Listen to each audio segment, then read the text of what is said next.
Prueba de redes, prueba de redes, prueba de redes.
Good morning, everyone.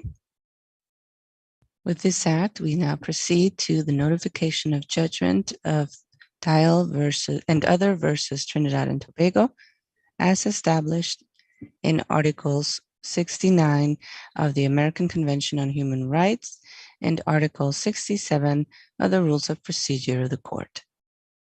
I now give the floor to the Secretary of the Court, Mr. Pablo Saavedra Alessandri, to give some information. Thank you, Mr. President. This past January 27th, a communication was sent to the parties and the Inter-American Commission on Human Rights to inform them that today we would proceed with notification of judgment, and they were asked to accredit the persons that would be participating. The judgment is also being sent by electronic means to the parties and the Inter-American Commission, and upon conclusion of this act of notification, the judgment summary and others will be posted to the court's website and social media. This act of notification is being streamed on the court's social media live. I wish to welcome the representative of the Inter-American Commission on Human Rights, represented in this occasion by Ms. Marina de Almeida Rosa. Likewise, I wish to welcome the representatives of the victims, the following: Ms. Paula Hodges, Mr. Jan O'Neill, Caitlin Eaton, Arushi Marwa, Mark Sipersad, and Joe Middleton. And now the President of the Court, Justice Ricardo Perez Manrique, will proceed to read the rulings of the judgment. Thank you. Thank you, Mr. Secretary.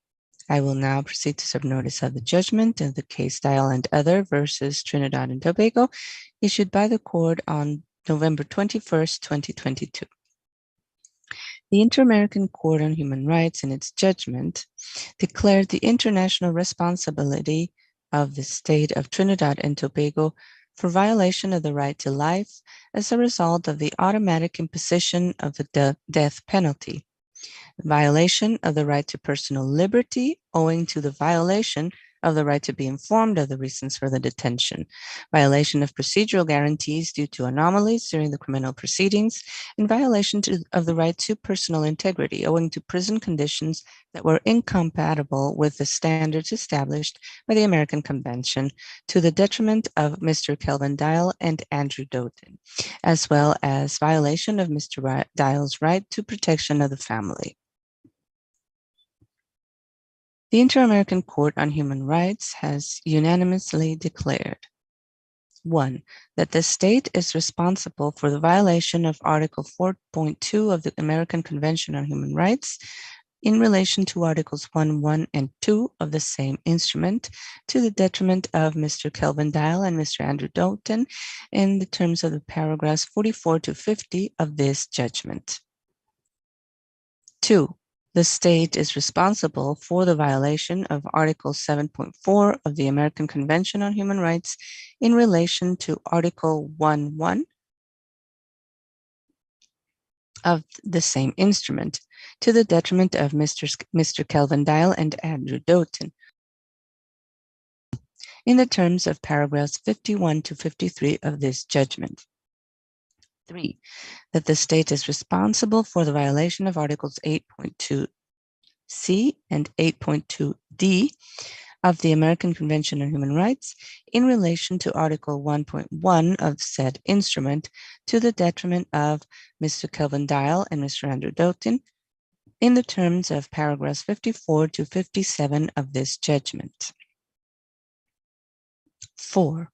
That the state is responsible for the violation of Articles 5.1 and 5.2 of the American Convention on Human Rights in relation to Article 1.1 of said instrument, to the detriment of Mrs. Kelvin Dial and Andrew Doughton in the terms of the paragraphs 63 to 75 and 79 of this judgment. 5.